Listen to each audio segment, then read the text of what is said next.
कल से आपका सिखाऊंगा। Hello students. So let's move on to the another part of the poem. My last touches from the pen of Fra Penlock. So from the pen of Robert Browning.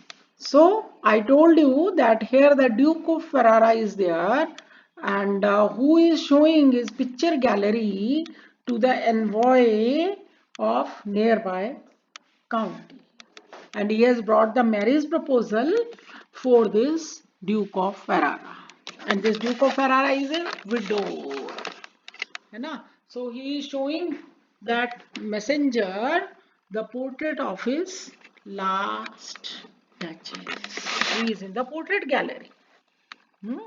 So we have been talking how Duke of Ferrara tells that according to us, those are the beautiful comments one has for the beauty of, to show his honor or respect for another lady's respect, or in order to appreciate a lady's beauty, how someone says, just as this painter was saying, the paint must never hope to reproduce the faint, that half flush that dies along her throat. We discussed in the previous video. So according to the Duke of Ferrara, such stuff was courtesy, she thought, and cause enough for calling up that sport of joy. But the lady, that last duchess, is so stupid कि भी such trivial comments of courtesy caused that sport of joy, है ना? यही बात हो रही थी ना? तो then further he says, she had a heart, how shall I say, too soon made glad, too easily impressed, है ना? You see the punctuation has also a role to play. जगह जगह पे ये देखो डैश आया ना कितना बड़ा, फिर क्वेश्चन मार्क आया, फिर डैश आया. डैश का मतलब क्या है कि भाई Duke of Ferrara get so irritated, he doesn't find the suitable word to express his hatred for his previous wife. जगह जगह पे डैश और क्वेश्चन मार्क ये शो कर रहा है कि वो ड्यूक ऑफ फेरारा को इतनी चिढ़ मची पड़ी है ड्यूक को कि उसको समझ नहीं आ रहा कि कौन सा वर्ड यूज करे जिससे वो अंदर की झंझनाहट, अंदर की नफरत को दिखा सके. तो वो क्या कह रहा है कि she had a heart, how shall I say, कि उसके पास दिल भी था.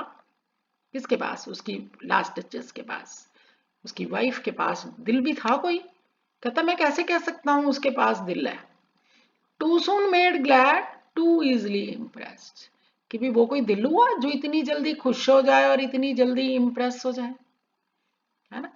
After all it should be the heart of duke's wife, है ना? उसके हिसाब से तो भाई वो ड्यूक जो इतना मेजेस्टिक है, इतना रॉयल है, उसकी वाइफ है तो उसका दिल भी उसी तरह से रॉयल होना चाहिए. यूं नहीं कि हर छोटी सी बात से खुश हो जाए और छोटी सी बात से इम्प्रेस हो जाए. फिर देखो क्या कह रहा है, she liked whatever she looked on and her looks went everywhere, है ना?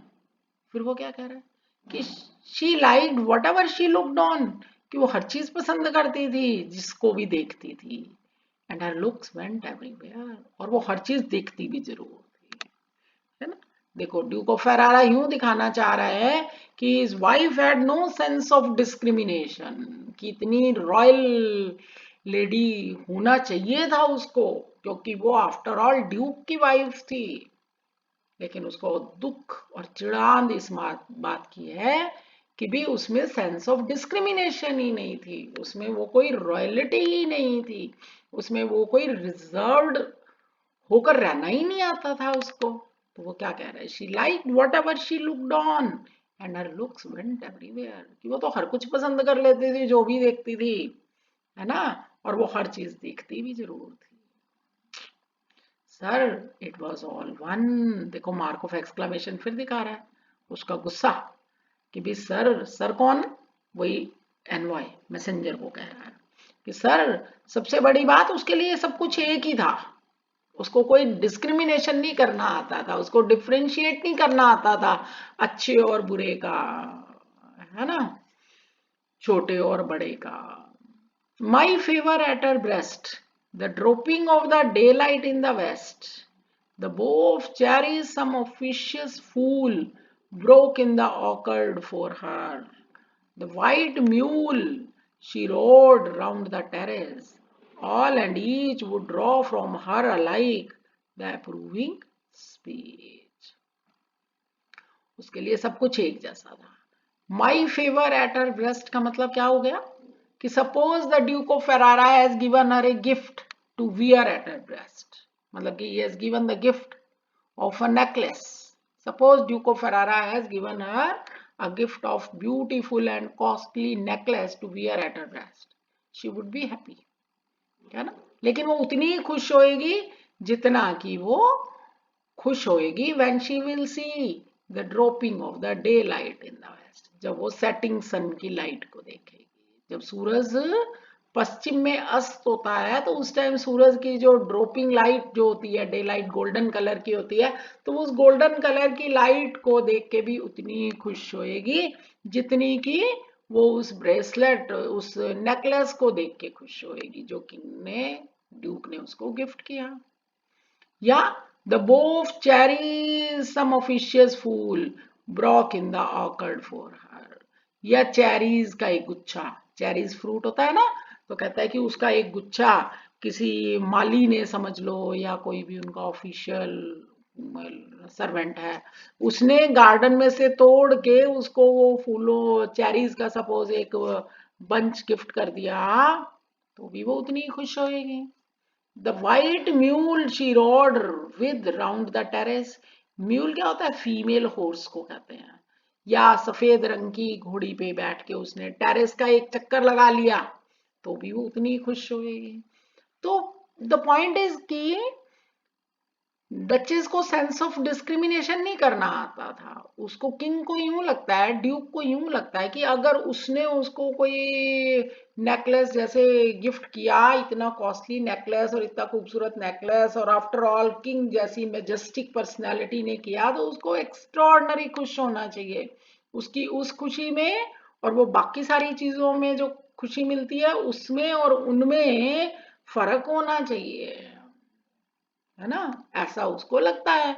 तो बात क्या है कि Duke of Ferrara is so stupid, so mean that he couldn't appreciate the innocence, child like innocence of his duchess. ये message है इस बात का, है ना।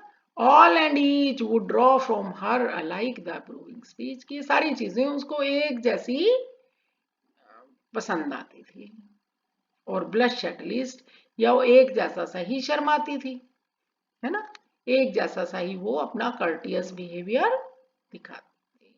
शी थैंक्ड मैन, वो लोगों को थैंक्स तो करना जानती थी, है ना। देखो फिर डैश आया, डैश का मतलब है कि भी वो अपनी हेट्रेड को नहीं दिखा पा रहा, उसको वो बेस्ट सूटेबल वर्ड नहीं मिल रहा किस तरह से वो अपनी इरिटेशन को शो करे। कि she used to thank people, good, good, की अच्छी बात है कि वो लोगों का थैंक्स करती थी, but thank somehow, I know not how. But the Duke didn't like her manner of giving thanks to the people. है ना, उसको ये बात तो अच्छी लगती है कि वो लोगों को थैंक्स करती थी, लेकिन उसको उसका मैनर ऑफ गिविंग थैंक्स जो है वो नहीं पसंद था। आई नो नॉट हाउ, कहता मुझे नहीं समझ में आता कि वो थैंक्स कैसे करती थी, है ना, because the Duke didn't like how she thanked people, as if she ranked my gift of a 900 years old name with anybody's gift. उसको लगता था कि she ranked his gift of 900 years old name का मतलब क्या है कि Duke of Ferrara when married the duchess he has given her his 900 years old name, कि उसने अगर डचेस के साथ शादी की तो उसने उसको अपने खानदान का नाम दिया जो खानदान 900 साल पुराना है, ठीक है। तो उसको लगता है कि ये बहुत प्रेशियस गिफ्ट थी, ये बहुत कीमती गिफ्ट थी जो उसने डचेस को दी, अपने 900 साल पुराना, इतना पुराना खानदान का नाम उसने डचेस को दिया। और इस इतनी महंगी गिफ्ट को she would rank with anybody's gift. तो इतनी महंगी, इतनी प्राइसलेस गिफ्ट को वो किसी भी जने की गिफ्ट के साथ एक जैसा समझती थी, है ना। Who would stoop to blame? Stoop का मतलब नीचे झुकना। Who would stoop to blame this sort of trifling? कि कौन अपनी शान से नीचे झुके और इस तरह की stupid behavior को ठीक करे। Even had you skill in speech which I have not। ये फिर उसकी चिड़ान, उसकी घृणा दिखा रहा है। कहता तुम में वो समझदारी होएगी, तुम में वो स्किल होएगी, बोलने में तुम्हारे में वो स्किल होएगी, मेरे में तो है नहीं। To make your will quite clear to such an one. Such an one का मतलब ऐसे बेवकूफ को। कहते हैं कि तुम में वो स्किल होएगी, है ना, तुम्हें ऐसे बेवकूफ को तुम्हें ऐसे समझाना आता होगा, तुम में वो स्किल होएगी कि भाई ये ठीक है, ये नहीं है, ऐसे करना है, वैसे नहीं करना है, विच आई हैव नॉट। कहता मेरे में तो नहीं है। To make your will quite clear to such an one, कि ऐसे बेवकूफ आदमी को बताना, अपने मन की बात बताना, अपनी इच्छा बताना कि तुम्हारी ये बात मुझे अच्छी लगती है और ये बात अच्छी नहीं लगती। देखो अगली लाइन में भी बोला है एंड से जस्ट दिस और दैट इन यू डिस्कस मी, कि मुझे तो नहीं बताना आता कि भी तुम्हारे में ये बात से मेरे को गुस्सा आता है, ये बात मेरे को बुरी लगती है, या वो बात मेरे को बुरी लगती है। हेयर यू मिस और देयर एक्सीड द मार्क, यहाँ तुमने ये बात, ये पॉइंट मिस कर दिया, यहाँ पर तुम अपनी बात से ज्यादा बोल गए या ज्यादा गलत बिहेव कर दिया। कहता मैं तो नहीं कर सकता।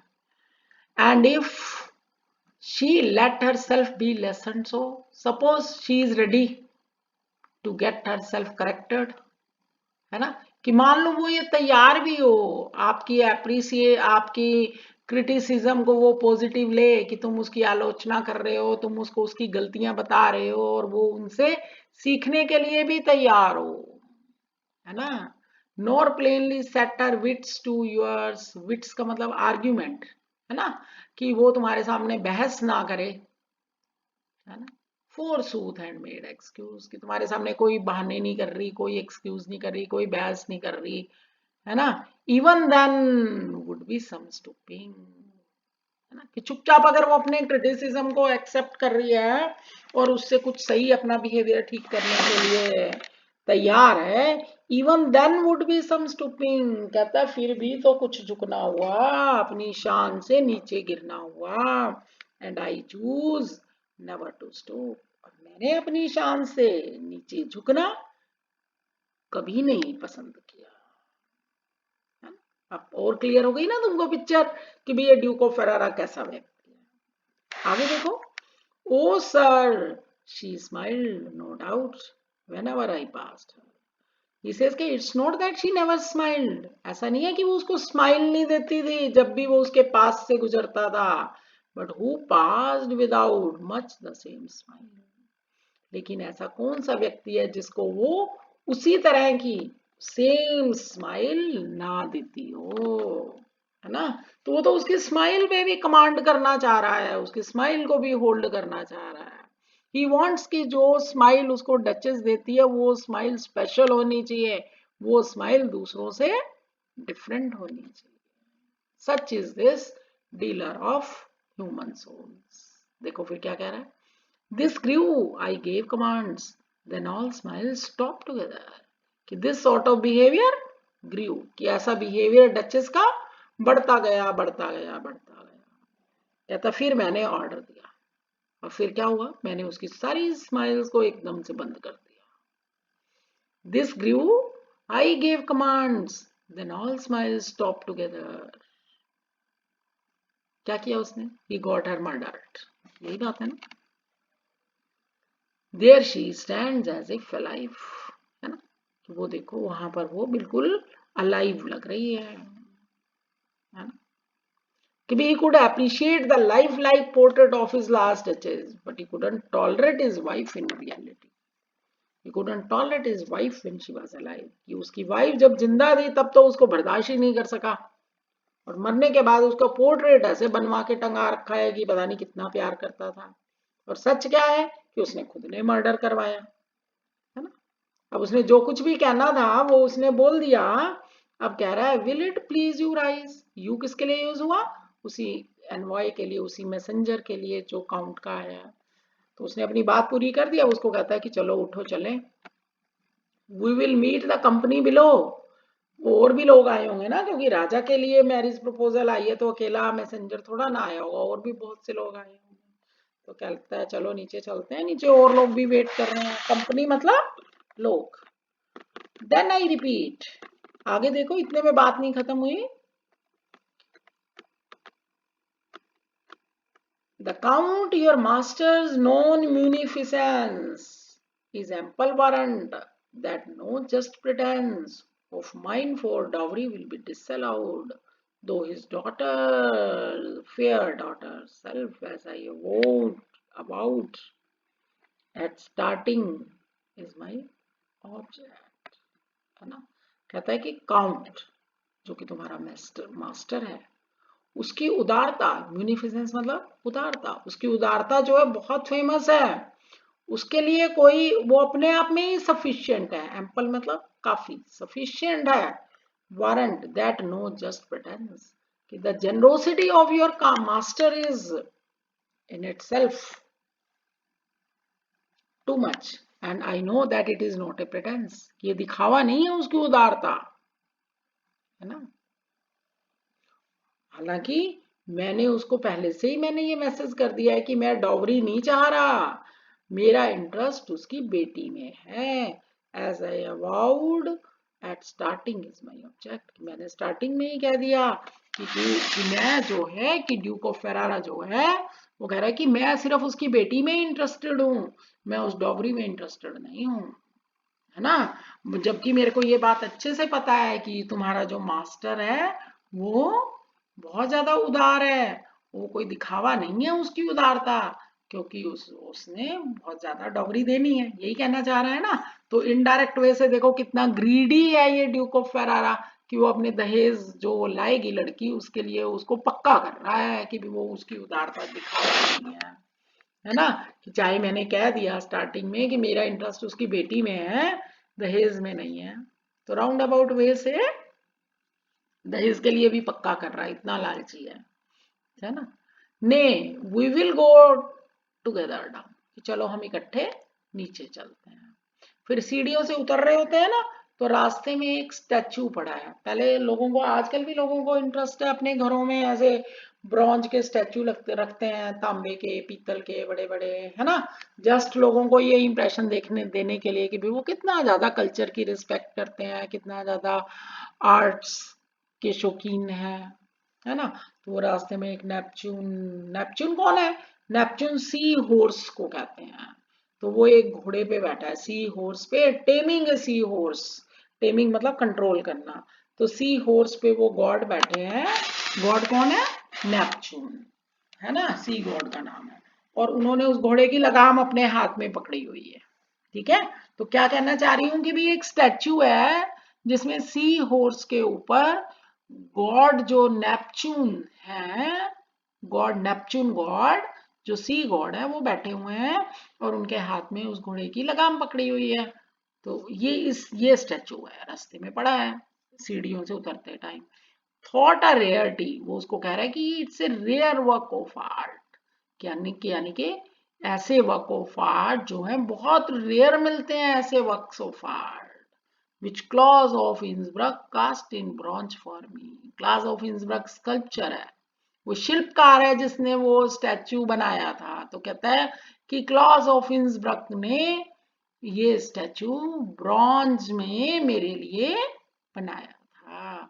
तो इनडायरेक्टली हम ये भी कह सकते हैं कि भी is just telling that envoy की such works of art, such rare works of art he wants in his dowry also। तो उसको दहेज में ऐसे रेयर वर्क्स ऑफ आर्ट्स भी चाहिए। और साथ में एक बात हमें ये भी पता चलती है कि भाई Duke was a lover of arts, ये तो है ही ना। एक बात तो हमको ये अच्छी सी बताएंगे कि भाई वो आर्ट्स, वर्क्स ऑफ आर्ट्स का शौकीन था, है ना। Otherwise he was a dealer in human souls, he considers his wife as property. उसको लगता है वो चाहे, अगर वो कहे तो वो हंसे, अगर वो कहे तो वो रोए। उसको अपने आप से ही उसके बिना बताए समझ आना चाहिए कि उसकी नेचर की ये बात उसको पसंद है और ये बात नहीं पसंद है। ऐसे उसको बिहेव करना है बड़े के साथ और ऐसे उसको बिहेव करना है छोटे के साथ। He wanted to crush the childlike innocence and purity of the soul of Duchess. And when he could not, then he got her murdered. तो तुमको उसकी कोल्ड ब्लडेडनेस देखो कैसे पता चल रही है। He says, this grew, I gave commands, then all smiles stopped together. Minute में कितना ठंडा है ना, कि वो बिहेवियर उससे टॉलरेट नहीं हुआ, फिर उसने कमांड्स दी और सारी स्माइल्स खत्म हो गई। और फिर कहता है कि there she stands as if alive, कि वो खड़ी देखो बिल्कुल ऐसे जैसे जिंदा हो।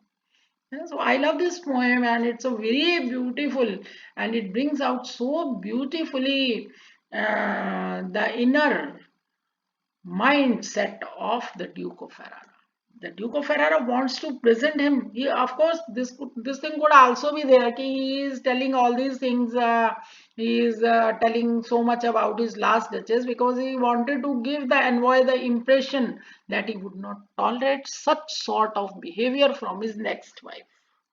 है ना, ये भी तो हो सकता है कि वो इतनी सारी बातें बता रहा है क्योंकि उसको है कि भी डचेस के बारे में यूं बता रहा है कि भी ये ऐसे था, तो वो एक तरह से इंप्रेशन देना चाह रहा है उस एनवॉय को कि भी वो इस तरह का बिहेवियर अपनी सेकंड वाइफ से, नेक्स्ट वाइफ से एक्सपेक्ट नहीं करेगा।